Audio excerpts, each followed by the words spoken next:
What is up, guys? I'm Beaker, and I'm back with another episode of Beaker's Lab. Today, I'm going to show you a great war we've got going on. We got matched in clan wars with a top 50 clan. I believe there are roughly 30 in the world leaderboards, made in Italy.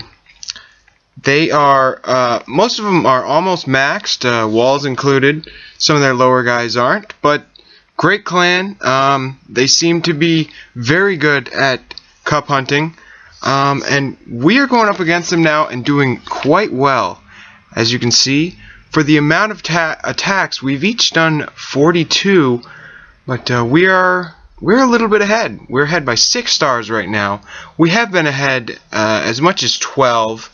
You'll see here we've used the same amount of attacks, won the same amount of attacks, but we had 5 more 3 stars than them. We had 6 so far. They've only had 1. In really tough clan wars like this, the 3 stars are what gets you the win. 2 starring is, necessary. You have to be able to at least 2-star a base.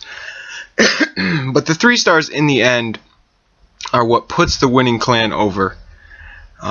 So I have faith going into this. I knew it would be a tough match, but our guys have really come on strong in the beginning. In the first 11 hours here, we've already 3-starred several bases, so let's check those out. Here we've got Dimitri. He's a great attacker. He's been using hogs for a long time at high cup levels. Very good. I've learned a lot from watching him. I know a lot of the other guys in our clan have as well. He's spent time in some top cup hunting clans such as 300, so he's learned from some of the best, and I regard him as one of the best in our clan. So you see here, he while luring, he was able to activate some traps, which is good. Big bombs, especially 2 big bombs next to each other, are devastating to hogs. Hogs can't even survive 2 big bomb hits, so that's positive. I learned this from him, to put a golem in front of your archer queen when you are killing the enemy CC or heroes. So here, that golem will activate his archer queen, make it come out a little bit, as well as his barbarian king, and Dimitri's archer queen can kill him. While the heroes are occupied, he can start the hogs here. Got him coming in strong. He did have to freeze that multi-inferno. Hogs cannot go through multi-infernos typically without being frozen. They will take them out far too fast. But the single infernos, as you may have seen in my last video, where I 3-starred a base with 2 single infernos, can be attacked quite well with hogs. They're just too slow changing targets, so a lot of multiple units such as hogs work great against them. So here we go. We've made it through all of the defenses. He's just cleaned 3/4 of the way through the base. As long as he doesn't run out of time, he will get the 3-star. Great raid by Dimitri. As I was saying, he's a fantastic raider, especially with hogs and unconventional armies like dragons. He's also shown me a lot of 2-star raids with dragons, even without heroes. The dude's awesome. Does a lot of things that I can't do, especially in clan wars, but I'm trying to get better. You guys should too. If you've never tried a hog raid for a 3-star, you should try it. Set up a large amount of hogs like this, like 35. If you find a base where the heroes are towards the outside, like they were in this one, use that trick with the golem, where you drop the golem and your archer queen behind. It takes care of the enemy archer queen. And hopefully you've led the enemy CC there as well. Here's a terrible base. Don't ever use this base that this guy has, this southern teaser. I've seen plenty of people 3-star it, minimum 2-star. I mean,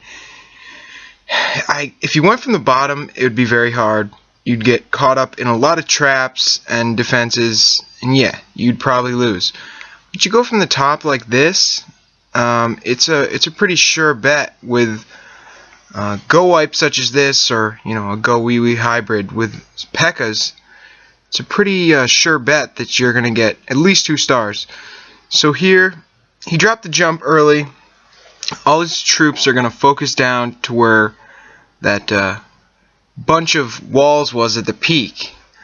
They're going to meet the Archer Queen like they did, kill her real quick, and then jump into the core, and it's just ridiculous.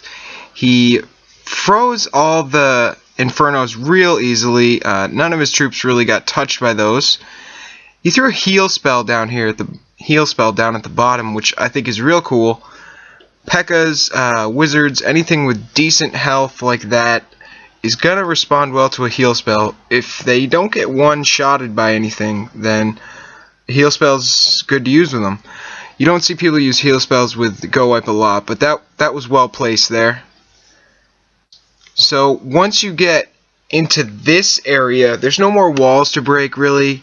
If you have, like he does, if you have a few P.E.K.K.A.s, few witches, and your hero's still alive, you're probably going to get the 3-star at this point, as long as you don't run out of time. There are a lot of big bombs down here, but he's pretty much going around tripping most of them with P.E.K.K.A.s and Barbarian King, troops that won't get killed by a big bomb anyway. So, like I said, don't use this base. It's a stupid base. It looks cool, it looks intimidating. I'm sure it works great for people that attack the bottom. But with a jump spell, gowiwi or gowipe with a jump spell, you can take on this base even if it's maxed. So if you're in a clan war and you see this base on the opposing side, do exactly what you just saw here. Make 2 to 3 entry points up top. Throw that jump spell right on the peak there where that 3-layer wall is, and you will at least get 2 stars. Fantastic raid by Harrison. Really enjoyed watching that. He only had 6 wall breakers. That's great. Well, there was only a few walls to break at the top, and then the jump, and then nothing else. Here, another silly design. This is maybe a good design, but why these guys left spawn holes in the middle of their bases, I have no idea. I can't really think of any good reason. It's not like that's gonna trick us into dropping our entire army there. I mean, fuck do you think we are? So that made it incredibly easy to lure the CC. And it wasn't just this guy. A couple people did this on their bases. They left these huge holes right in the middle of the base so you could lure the CC and also blow up bombs. So, a little silly. So here we go. He's done the typical startup where he's got his CC and his heroes working their way into the core to take out the enemy heroes. He's already taken out the CC. Great setup. Alright, here go the hogs. This is the coolest part of the raid, I think. I love seeing 35 hogs just raging around. When they stay together, they just tear stuff up. So once he gets that, there we go. Once he gets that multi-inferno down, he's in good shape. The single isn't going to do much. He's got plenty of hogs left, plenty of spells left, and he's almost through every defense already. His Archer Queen's still full health, helping take out defenses. That's another big part of the hog raid army now. After you send in your heroes to kill the enemy heroes, your heroes are going to keep, helping out. They're going to take out some defenses. They're going to take out other non-defensive buildings, but they're going to help out a lot. The heroes took out everything at the bottom there, so the hogs could go from the left up to the top and down to the right.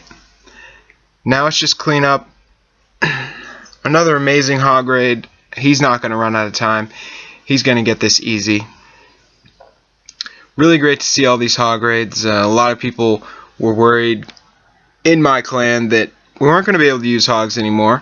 I was never a big user of them, so it didn't worry me that much, but they're a great army for 3 stars. The intention is to get a 3-star, as you see there. And if you practice, you'll be able to get that a lot. So what do we have next? Here we have another raid by Dimitri. Great attacker. He's here trying to lure the CC and hit a bomb. That's good. Any bombs you can take out before the raid is pretty vital. Big bombs do extra damage to hogs now, so you don't even want to hit a single one. A lot of people think the only way to do that, to take out some bombs, is by using mods and exploits such as iMod, where you can practice on a base before. That's really not the case. In Clan Wars, you can watch replays. Maybe one of your clanmates went before you on a base and exposed some of the traps. And sometimes they're just plain obvious. I mean, if you bring a couple extra barbs and you poke them around like Dimitri did there, you're gonna hit a bomb or two. Sometimes they're just obvious, like I said. In our clan, we don't allow mods or exploits such as that. We really took a stand against ghosting when that was happening, when people could disconnect using airplane mode during Clan War, and it wouldn't count. You could tell they were doing it, but that kind of got patched by Supercell, so we don't really hear about that anymore. But a lot of people do talk about the mods where you can sandbox, and people, we've been accused of it, but we certainly don't. We are avidly against it. If anyone in our clan is suspected of using it, we ask them if they do.